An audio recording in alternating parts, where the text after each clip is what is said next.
Hey everybody, welcome to another episode. Today I'm going to be cooking a recipe that my cousin Laura suggested to me about a year ago, and it's been a hit every time I make it. Today we're going to be making something called the collard green melt, which is a sandwich from collard greens, coleslaw, a Russian dressing, and melted Swiss cheese. A couple notes about this recipe. I've made it enough and played around with it enough to know that you gotta kind of stick to the exact recipe, with a couple side notes that I'll give you as we're going along. As always, I will put the link for the recipe in the description of the video. Okay, so we're going to go ahead and start with the collard green melt. The first thing we're going to do is make the collard greens. Now the collard greens, unlike a traditional collard green way that we cook it in South Carolina, when we cook our collard greens here, it's normally pork fat, onion, apple cider vinegar, sugar, water, and we let the collard greens cook down, and then they're in this amazing pot liquor that they just kind of sit in all day. This is a Creole version. So what you're going to do is you're going to cook your collard greens down until there's no liquid left. So it's a little different than what people in my area are used to. So I'm going to walk you through this, okay? So we're going to start, and secondly, I am making a double batch of this. A double batch, from what I've experienced, will feed 10 people. The reason I'm doing a double batch today is I'm going to feed my household, and I have a surprise for Laura, who's going to join us later at the tasting part. I'm going to send her home with enough to feed her family. So we're going to do a double batch. So we're going to start with 8 tablespoons of butter. Now, I will tell you how to do the substitutions to make it healthy. We're not going to do that today because it's Laura, and her husband's a good friend of mine, my cousin-in-law. I can't send her home with healthy substitution crap, or he'll call me. So we're going to start with 8 tablespoons of unsalted butter. That's very important. Don't get salted butter. If you do end up with salted butter, in the recipe, the amount of salt that it usually calls for, I would recommend cutting that in half. All right?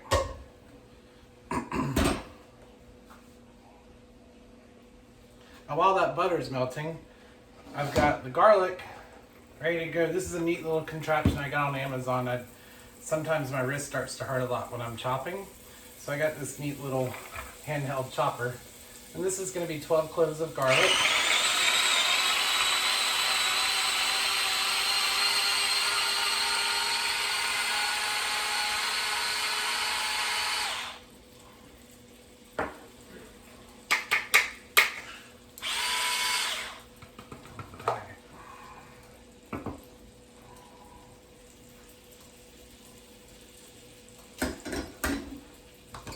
I love this thing. Okay.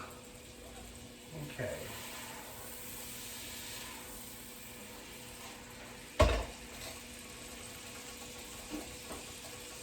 we've got that butter melting down. You don't want to do too high of a heat because it'll brown the butter.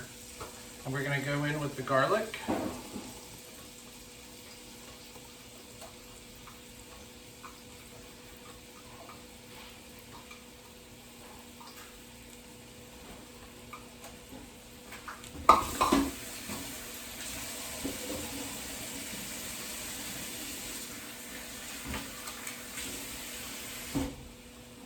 Okay, and you want to put your garlic in there for about a minute, just enough to get it to break down and start to brown just a little bit.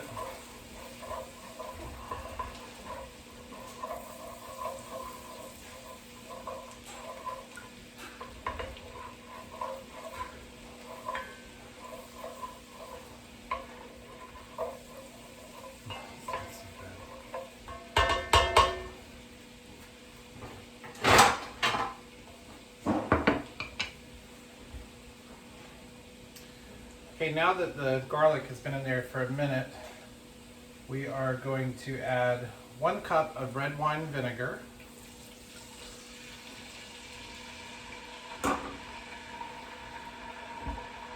half a cup of sugar. If you're trying to do it healthier, you can use stevia or maybe even honey. I don't know. I've never done this recipe a healthy way because I'm always cooking it for other people. It will take your breath away.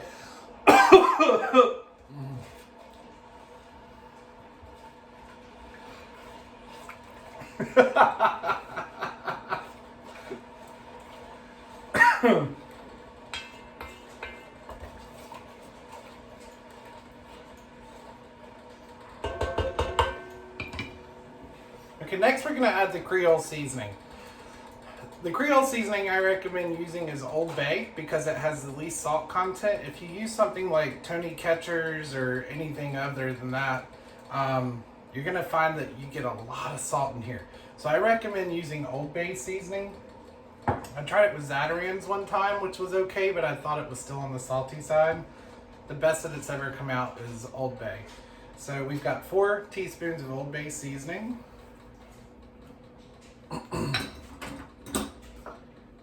Salt and pepper, I believe it's 2 teaspoons of each. And this is the one thing that I do not double up on. You can if you want this to be a spicy meal, which some people do like it spicy. But I've got just a little under 1/4 teaspoon of red pepper flakes.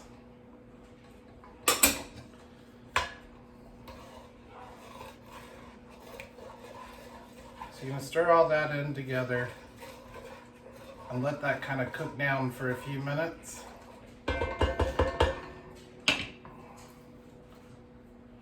Okay, and while that's cooking down for a few minutes, I'm gonna show you a little trick. So the recipe calls for 10 cups of packed collard greens. In the South, as you know, 10 cups of packed collard greens will cook down to nothing. Rather than stand around and chop all these collard greens, which you can do, a lot of people like to do that, I have found, this is what I get at the store. This is a bag of already chopped collard greens, which I found is actually about 10 packed cups of collard greens. So I just buy these bags, wash them down really well, kind of go through it and just pick out the stems and pieces that I think probably won't cook down very well. And it comes out, this is 1 bag worth, so. Okay. So now that we've had this Creole mixture cooking pretty well, we're going to go ahead and add 1/2 cup of water.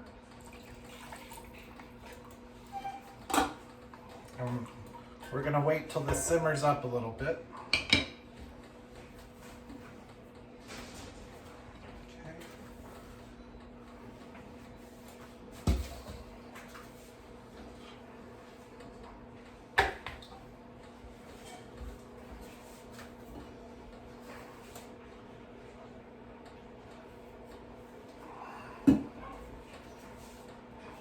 Okay, that's starting to come to a pretty good simmering boil. So we're gonna start packing these collard greens in here. I know you're thinking there's no way all those can fit. I used to think that too, but I promise you, you'll be able to make it work. Just a little bit of patience. Here we go.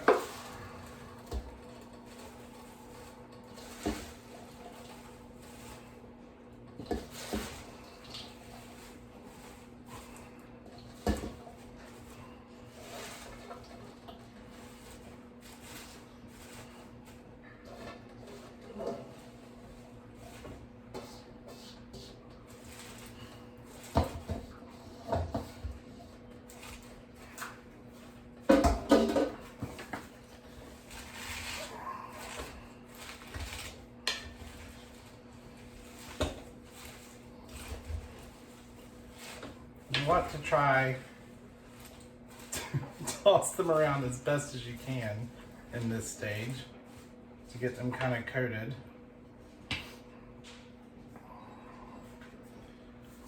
And what I do is I put the lid on for a little bit.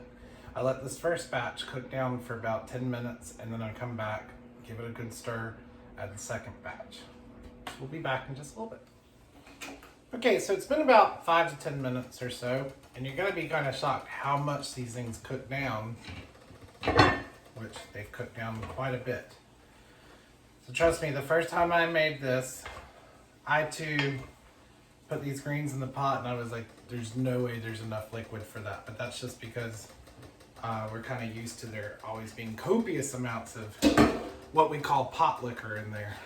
All right, now for the second batch, which is gonna be a little bit harder. You're gonna have to press down on what you've already got in there.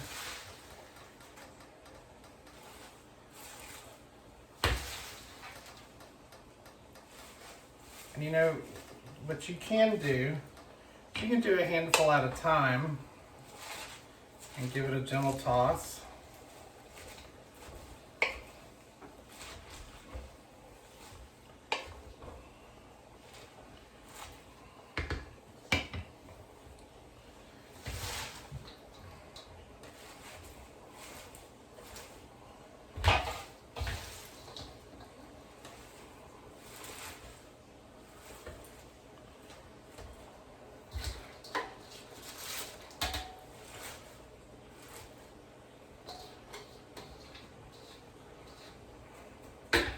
The one thing you don't want to do is just because you think you need to, you don't want to add any more liquid. Because these have to cook down to a very specific level. If you add any more liquid, you're going to have too much liquid. You're not going to be able to drain them out, and that's going to come into play later, because keep in mind what we're making here is a sandwich. So, too much liquid, bread's going to get really soggy, it's going to fall apart. So I think we've got it in there pretty well. I'm going to put the lid back on. I'm going to let this sit for about 10 more minutes, and I'm going to come back and gently stir. You're going to want to repeat that process, eventually just stirring every now and then, and let this simmer for about 3 to 4 hours. I find the longer you let it simmer, the better, but keep an eye on that liquid. If it dries up too much, you're going to burn them. And the good thing about this part of the recipe is you can make these up to 3 days before you plan to serve it. As with most Southern recipes, when you make it, the next day it tastes better. So there's that. All right, see you back in a minute. We're gonna make the second component of this recipe. Okay, now we're gonna make the next component for this recipe, which is coleslaw. So what I have here is about a little over half, maybe 3/4 of a head of cabbage that's thinly shredded. And to that, we're going to add half of a thinly sliced Vidalia or yellow onion. You can use a white onion if you like. I don't recommend using a red onion because it's going to be pretty strong. But you want to thinly slice it and then kind of break it up, because this texture, once we assemble the sandwich later, is going to provide a lovely crunchiness to it. So there is half of a yellow onion. We are going to do 2/3 of a cup of mayonnaise. A way that you could make this healthy, you could use either non-fat plain yogurt. We also like to sometimes use this mayonnaise, which is actually plant-based. Hellmann's makes it. And then we also use veganese sometimes when we want to do mayonnaise. But today, we're going to use the king of mayos, Duke's. When I lived in San Francisco back in 2005, this is what I would make my mom mail me from home, because I don't think you can find this west of the Mississippi. So we have 2/3 of a cup of Duke's mayo. So you gotta get every bit of that out of there, because yum. Now Duke's naturally is a more vinegary mayo than Hellmann's or any other brand you get. I prefer my coleslaw to be a bit more vinegary. I just think it's better that way. So now we have 2 teaspoons of black pepper. Do that in there. And I'm gonna do a little bit of Himalayan sea salt. You don't want to do too much because Duke's itself has enough salt in it already. And now we're going to do the white vinegar. So it says 2 tablespoons or more if you prefer more. I did about 2.5 to 3 tablespoons of white vinegar. So we're going to pour that in there. I love this bowl for one reason. Because I can do this.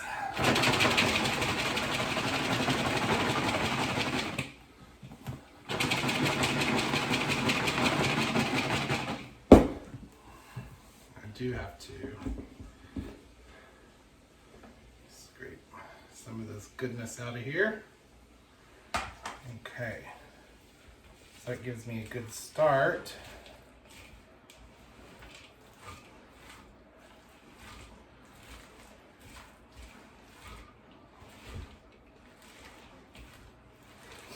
Some people like their coleslaw really mayonnaise-y.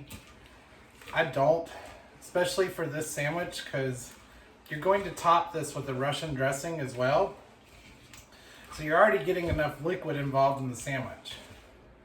It's already a messy sandwich to begin with. If you do a much more liquidy coleslaw on it, be sure to not wear anything you value when you eat it.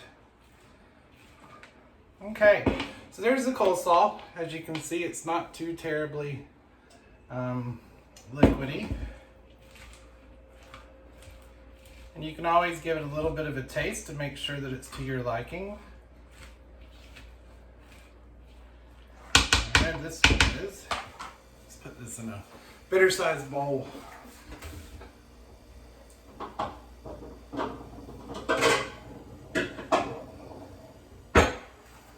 Go.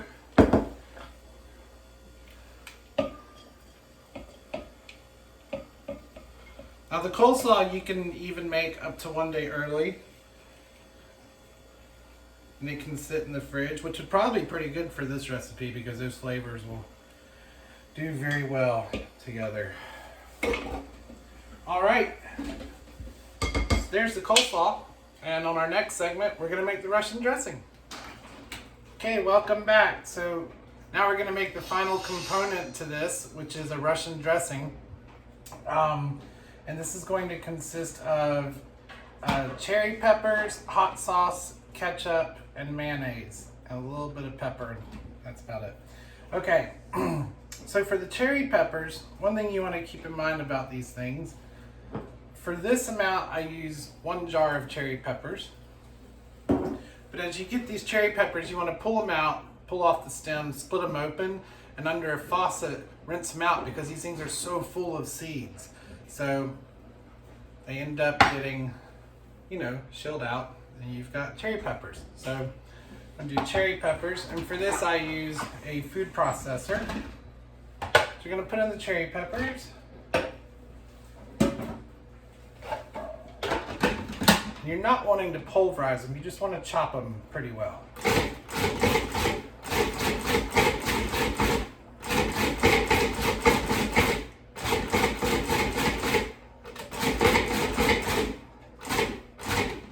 You're just looking to get the consistency basically like relish. So I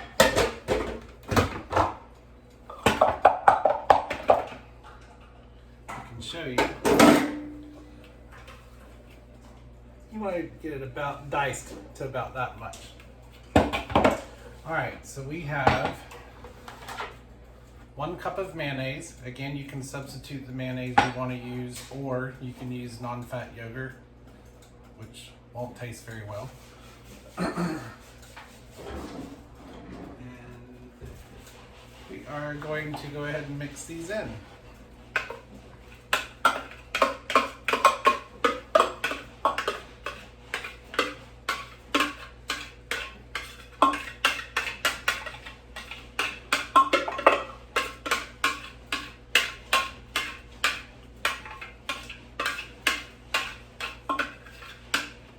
Okay, so we've got our cherry peppers in there. Next thing we're going to do is 2 teaspoons of hot sauce. Today I've chosen to use Old Bay hot sauce, which is going to go pretty well. We have Old Bay in the collard greens. Now we'll get the balance back on it with using this Old Bay hot sauce, which is kind of hard to find. But you can find this stuff online on their website, along with a bunch of other stuff too. So I'll do 2 teaspoons of Old Bay.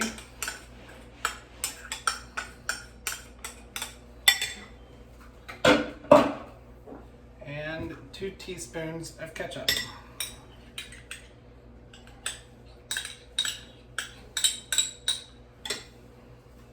Alright, we're just going to mix all this together pretty well.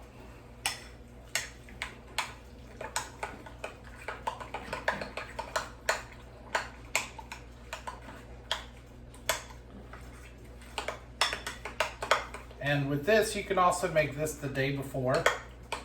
It can sit overnight in the fridge. It's fine. I do not recommend using just Thousand Island dressing on this recipe. I do recommend making the Russian dressing that the recipe calls for. Okay. So it's gonna get this nice little peach color to it. Whoa, don't want it to spill out. So there we go. Okay. One thing I wanted to show you before we cut for a little while is it's been about an hour since we started the collard greens. I just want you to see how much they've cooked down now. It's a little warm.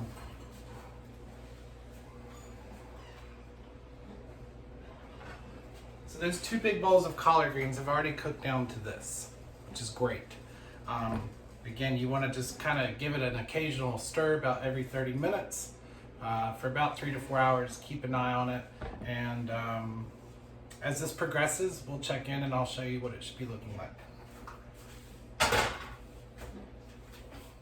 Welcome back, everybody. This is my cousin Laura. Hi. She's the reason I know this recipe because sometime last year she texted me saying, I need you to make this for me. Yeah. So I did. All right, so we're gonna start assembling these sandwiches now. So I think the first thing I want to show you is now the collard. Now the collards are cooked down, but I want you to see exactly what you should be dealing with here. And there is basically, no liquid left in this pot, which is what you want. No liquid left in the pot. All right, so there's those. It smells amazing. Oh God. I've yet to make this and somebody say they didn't like it. So good. Yeah. I just remember texting you going, oh my God, I don't even know what time it was at night. I've seen it on Drivers, Diners, and Dives. Oh, is that where it was? Yeah. Yep, and it's on the Bon Appetit website, which is the recipe I use. So, and speaking of that recipe calls for rye bread, but I use ciabatta bread. You can use rye bread. I've done it before, but the reason I use the ciabatta bread is because it holds together so much better than rye bread. If you can find a thick cut rye bread, which I cannot find around this town, by all means do that. So we're just gonna take the ciabatta bread here, and I'm pretty sure. I like the ciabatta though. Yeah, because I like you do get some juice from the collards, and it kind of soaks it in, so like that bread really takes on the taste of the collard greens. I'm actually gonna go ahead and make a few because I know Derek is starving. And he's been like listening and feed the beast, smelling this all day. So I've got the oven set on a low broil. The rack is towards the top. We're gonna give these a real quick toast. It's not gonna take very long. So I like to do just a par toast on those because you're gonna pull them out in just a couple minutes and top them with Swiss cheese, which is the good part. Yes. So while that's in the works, there's the Russian dressing. I forget, what's in the dressing again? It's kind of like an aioli, right? It is kind of like an aioli. So when I did this today, I was explaining in the video, there's mayonnaise in this. I use Duke's, and I when I do these videos, I try to explain healthy alternatives. So you could either use non-fat plain yogurt, or even Vegenaise. It's just not going to be good. Yeah, and the Vegenaise still has, if you're looking at your fat and everything, it still has a good amount of fat. Right. Oh, and one of the things, so the Creole seasoning I used in the greens today was Old Bay. So when you make this Russian dressing, it calls for the mayonnaise, hot sauce. So I used Old Bay hot sauce to kind of reflect off of each other. So, nice. Yep. All right. So these, let's kick it up a notch. This is literally like stuff that you could just make and then keep and eat off like for a couple days. Yeah. I usually end up just eating off the greens for days, not even making sandwiches out of them. Oh, help yourself. Oh, you know, I did not have collards on New Year's Day this year. Neither did we. I didn't have any of the traditional food. Neither did we. I don't know what was wrong with it. I can't even remember what we had, but I know we didn't have any of the traditional stuff, which means we're going to be broke and no luck. But did you leave your door open like you said you were going to? Oh shit, no. I'm screwed. Yeah, you are. Good luck this year. At least you got this going for you. That's maybe it. Alright, so these are par toasted now. So what you're gonna do is I do a slice of Swiss actually on each piece. Oh, you're double Swissing. I double Swiss it. Oh. I double Swiss it. And these are toasted perfectly right now too. So they that's are. good. I was just admiring the goldenness of that. Don't forget the bread, especially when you've got it set on broiled. This is going to take a matter of a minute at most. That's where I go wrong. I always forget the bread. I know, me too. Okay. So both of our dads are away in Nebraska. Well, coming back today. Yes. I have a big surprise for Dad tonight. I'm going to be cut out of the will. Oh, okay. Because while he was gone, Linda had me completely empty his pantry and throw it all away. Oh. So what was the purpose of that? He just had too much junk? Yeah, and it was all expired. Like, Derek and I found something in there from 1994. That was... He's still using that. It's okay. Its shelf life is a lot longer than you think. That is his main ingredient for everything, Frankie. He threw away his 94 Magic. That was such a good year. I know, and I can already hear him yelling at me today. You of all people would know not to do this. So, yeah. Okay, so this is beautifully melted onto the bread. All right, so we're going to take a bottom piece. Let's see, you can all see there. And then collard greens. Oh, goodness. Yes. Oh, this is so good. It is so unique, too. It's just so different. You will make a mess while making this. It's not when you eat it, it's not a graceful sandwich No, to eat. it's not. Okay, coleslaw. And 1 spoon of the Russian dressing. The special sauce. The special sauce. And then a lid. Okay. So good. So, I'm going to attempt to cut this sandwich. Let's see.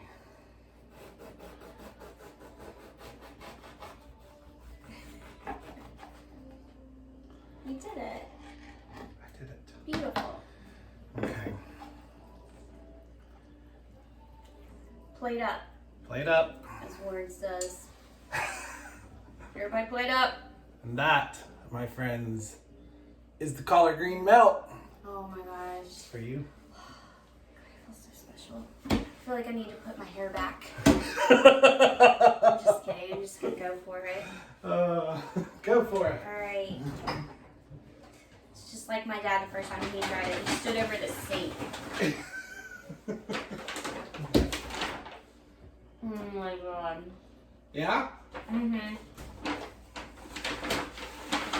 You would have it down. I do. Oh, good. Well, you had it done the first time. Well, I played with the recipe a bunch of times, and Derek will tell you the last time I made it, it went way too salty. So I discovered did that. it? Yeah, and it was because I used a different type of Cajun seasoning. Old Bay, I think, is the best one to use for this. So we do have a little surprise for Laura. Oh. This is Fixin's. Oh my God. So there's dinner for the family Oh, tonight. thank you so much. Yep. Oh my gosh. So Thank you so much. you're welcome. Oh, we've had some good Frankie food over the years. It is amazing. I am going to do an episode of my marinara sauce that her husband would put over waffles if he got a chance to do it. Obsessed with it. Yeah. So. And you've given us some, and we keep in our freezer and just eat off of it for a long time. It's so good though. Well, thanks for joining, everybody. Thanks for being here, Laura. Thank you for feeding me. See you next time. Bye.